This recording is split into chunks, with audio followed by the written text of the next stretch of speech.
तो hello guys, अस्सलाम वालेकुम वरहमतुल्लाहि वबरकातुहू। उम्मीद करती हूँ कि आप सब खैरियत से होंगे और ईमान की दुरुस्त हालत में होंगे। तो हज़रत मोहम्मद सल्लल्लाहु ताला अलैहि वसल्लम की आल व औलाद और असहाब रज़ियल्लाहु ताला अन्हु जुमे के दिन की अहमियत यूँ तो सब दिन अल्लाह ताला के बनाए हुए हैं, मगर जुमे के दिन की अहमियत का बयान करते हुए अल्लाह के रसूल सल्लल्लाहु ताला अलैहि वसल्लम ने इरशाद फरमाया है कि अल्लाह ताला ने हमसे पहले के लोगों को जुमे के महरूम रखा।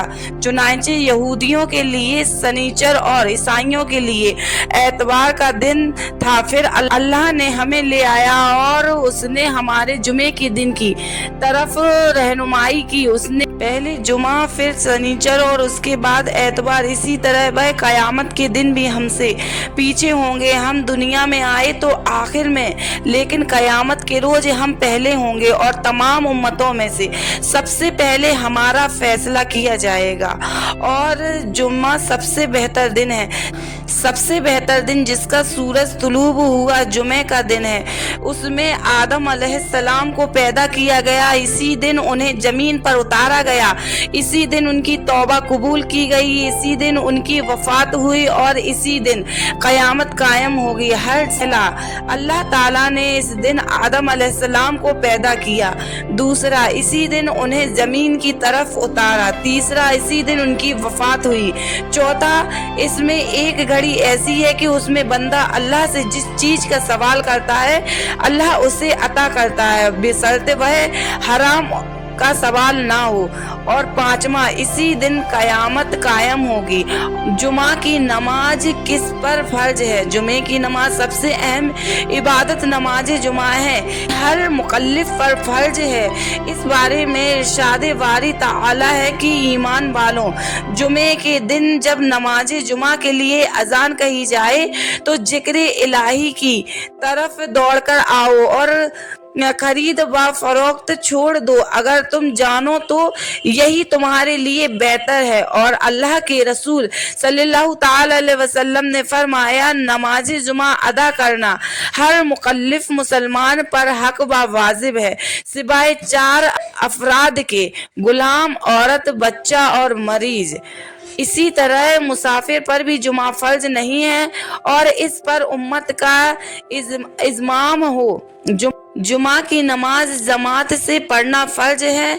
नमाज जुमा व जमात अदा करना फर्ज है, इसे अकेला पढ़ना सही नहीं है। और जिस शख्स की नमाज जुमा फौत हो गई वह जोहर की 4 रकात अदा करे। नमाज जुमा बगैर किसी सरई अर्ज के नहीं छोड़ना चाहिए, इसलिए कि जो आदमी गफलत की वजह से 3 जुमे छोड़ दे अल्लाह उसके दिल पर मोहर लगा देता है। और यह लोग नमाज जुमा छोड़ने की बाज आ जाएं, वरना अल्लाह ताला उनके दिलों पर मोहर लगा देगा, फिर वह गफलतों में हो जाएगा। आप सल्लल्लाहु ताला अलैहि वसल्लम ये भी फरमाया करते थे कि मेरा दिल चाहता है कि मैं एक आदमी को हुक्म दूं कि वह लोगों को नमाज पढ़ाए। फिर जुमा के आदाब, गुस्ले जुमा, यह गुस्ल अल्लाह के रसूल सल्लल्लाहु ताला अलैहि वसल्लम ने हर बालिग पर वाजिब करार दिया है। लिहाजा इस दिन गुस्ल, सफाई और खुशबू और अच्छे लिबास का एहतमाम करना चाहिए। अल्लाह के रसूल सल्लल्लाहु ताला अलैहि वसल्लम ने फरमाया, तुम में से कोई शख्स जब जुमे के दिन आने का इरादा करे तो वह गुस्ल कर ले। जुमे के दिन का गुस्ल हर बालिग पर वाजिब है। नमाज के लिए अव्वल वक्त में आया है और जुमे का खुतबा शुरू से सुना, चलकर आया, सवार नहीं हुआ, इमाम के करीब बैठकर खुतबा सुना और कोई फालतू हरकत नहीं की तो उसे हर कदम पर 1 साल के रोजे और 1 साल के कयाम का सवाब मिलेगा।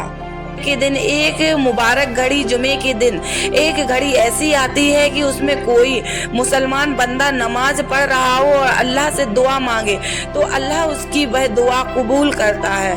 اور वह इमाम के मिंबर पर बैठने से नमाज खत्म होने के बीच रहती है। जो शख्स नमाज जुमा या किसी और नमाज की एक रकात पा ले तो उसे नमाज का सवाब पा लिया।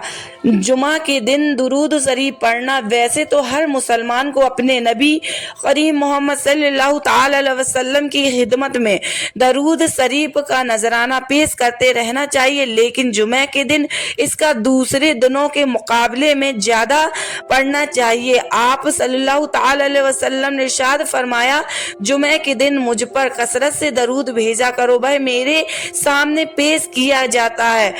उबई बिन काब रज़ियल्लाहु ताला अन्हु ने कहा है कि ऐ अल्लाह रसूल सल्लल्लाहु ताला अलैहि वसल्लम में अपनी दुआ का सारा वक्त दरूद शरीफ पढ़ने के लिए करता हूँ, और आप सल्लल्लाहु ताला अलैहि वसल्लम ने फरमाया, ये तेरे सारे दुखों और गमों के लिए काफ़ी होगा और तेरे गुनाहों की बख्शिश का जरिया भी होगा। जुमा का दिन सूरे काफ पढ़ना, हर मुसलमान को जुमा के दिन सूरे काफ जरूर पढ़ना चाहिए, क्योंकि नबी करीम सल्लल्लाहु ताला अलैहि वसल्लम ने फरमाया कि जो शख्स जुमा के दिन सूरे काफ पढ़ता है वो अगले 8 दिन तक हर फितने से महफूज रहेगा, यहाँ तक कि दज्जाल निकल आए तो उसके फितने से भी महफूज रहेगा।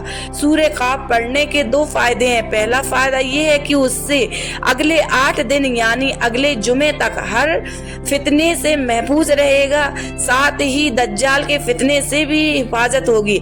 दूसरा फायदा यह है कि ये सूरे कब्र में अजाब से महफूज रहेगी। अल्लाह ताला से दुआ है कि वह हमें जुमे के दिन बरकत और फायदात हासिल करने की तौफीक अता फरमा दे। आमीन सुम्मा आमीन। उम्मीद करती हूँ कि ये वीडियो आप लोगों को पसंद आया होगा, और अगर ये वीडियो आप लोगों को पसंद आया है तो मेरे चैनल को लाइक, कमेंट और सब्सक्राइब ज़रूर कर दें। अब मिलते हैं नेक्स्ट वीडियो में, तब तक के लिए अल्लाह हाफिज़। शुक्रिया।